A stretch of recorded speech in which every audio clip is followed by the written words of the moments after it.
25 তারিখ আমাদের জাপান ভ্রমণের শেষ দিন ছিল। আমরা সকাল 10টার দিকে হোটেল থেকে বের হই। হোটেল থেকে বের হয়ে আমাদের হোটেল যেখানে ছিল সেটা হচ্ছে কামাতা, টোকিওতে। তার সবচেয়ে কাছের মেট্রো স্টেশন ছিল কেইকু কামাতা স্টেশন। আমরা কামাতা স্টেশন থেকে মেট্রো রেলে চেপে আসাকুসাতে পৌঁছাতে প্রায় 40 থেকে 45 মিনিট সময় লাগে। আমাদের টিকিট আগে থেকে কাটা ছিল না বলে আমাদের যেতে একটু দেরি হয়। তারপর আমরা 12টার দিকে আমাদের সেনসোজি মন্দিরে পৌঁছাই। এটা আসাকুসা স্টেশন থেকে 5 থেকে 7 মিনিট হেঁটে গেলেই পাওয়া যায়। জাপানের রাজধানী টোকিওর প্রাণকেন্দ্রে অবস্থিত সেনসোজি শুধু একটি মন্দির নয়, এটি জাপানের ইতিহাস, সংস্কৃতি ও আধ্যাত্মিকতার এক অনন্য প্রতীক। প্রায় 1400 বছরেরও বেশি পুরনো এই বৌদ্ধ মন্দিরটি টোকিওর সবচেয়ে প্রাচীন মন্দির হিসাবে পরিচিত। একটি জনপ্রিয় কিংবদন্তি অনুযায়ী 628 সালের 2 জেলে ক্যানন বা করোনার বোধিসত্ত্বর একটি ছোট মূর্তি নদী থেকে উদ্ধার করেন। বারবার নদীতে ফিরিয়ে দেওয়ার চেষ্টা করলেও মূর্তিটি আবার তাদের জালে উঠে আসে।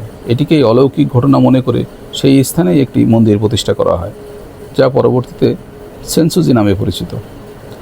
মন্দির প্রবেশের আগেই যে বিশাল লাল ফটকটি চোখে পড়ে সেটি হলো থান্ডার গেট বা কামিনারি মন। এর মাঝখানে ঝুলে থাকা বিশাল লাল লণ্ঠনটি টোকিওর অন্যতম পরিচিত প্রতীক। প্রায় প্রতিটি পর্যটকই এখানে ছবি তুলতে থেমে যান।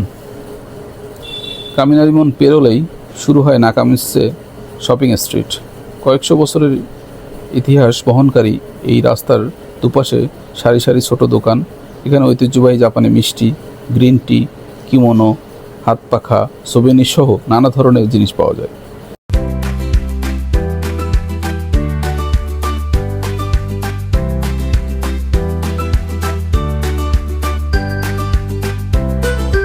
এই পথ ধরে হাঁটতে হাঁটতেই যেন পুরনো জাপানের আবহাওয়া অনুভব করা যায়।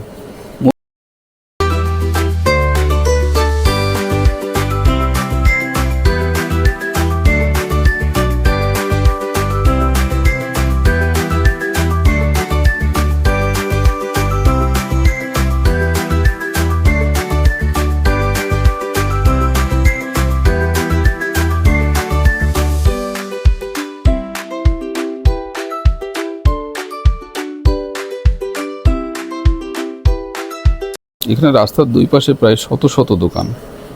শত শত বললে ভুল হবে, হাজার হাজার দোকান আছে রাস্তার দুই ধার দিয়ে। এই পথে হাঁটতে হাঁটতেই যেন পুরনো জাপানের আবহাওয়া অনুভব করা যায়।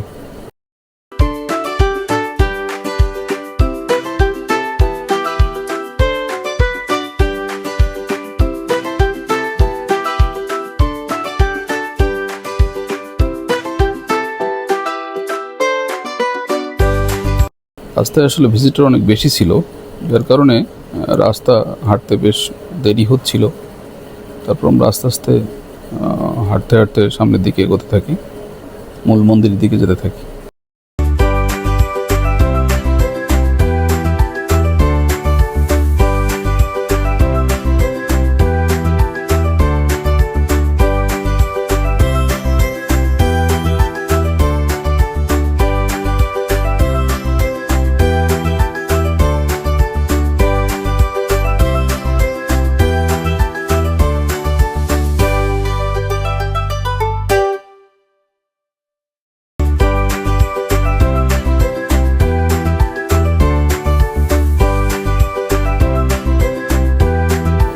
মূল মন্দিরে এসে দর্শনার্থীরা ধূপ জ্বালান, প্রার্থনা করেন এবং শান্ত পরিবেশে কিছু সময় কাটান।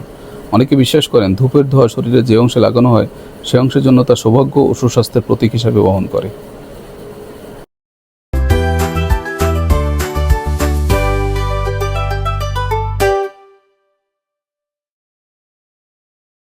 দ্বিতীয় বিশ্বযুদ্ধের সময় মন্দিরের বড় একটি অংশ ধ্বংস হয়ে গেলেও পরে জাপানের মানুষের প্রচেষ্টায় এটি পুনর্নির্মাণ করা হয়। তাই আজকের সেনসোজি শুধু একটি ধর্মীয় স্থান নয়, এটি জাপানের পুনর্জাগরণ ও ঐতিহ্য সংরক্ষণেরও একটি প্রতীক। বর্তমানে প্রতি বছর কোটি কোটি দেশি বিদেশি পর্যটক ও ভক্ত এখানে আসেন। বিশেষ করে সন্ধ্যার আলোয় আলোকিত সেনসোজি এক অন্যরকম সৌন্দর্য ধারণ করে, যা দর্শনার্থীদের মনে দীর্ঘদিনের স্মৃতি হয়ে থাকে।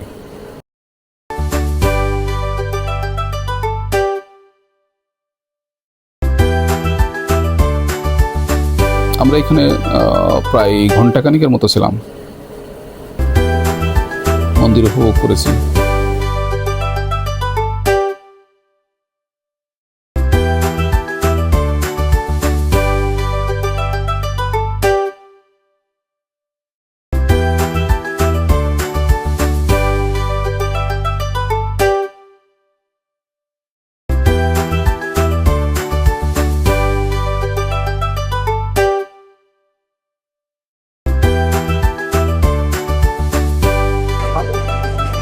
টেম্পল, জাপানের ওল্ডেস্ট টেম্পলদের একটা।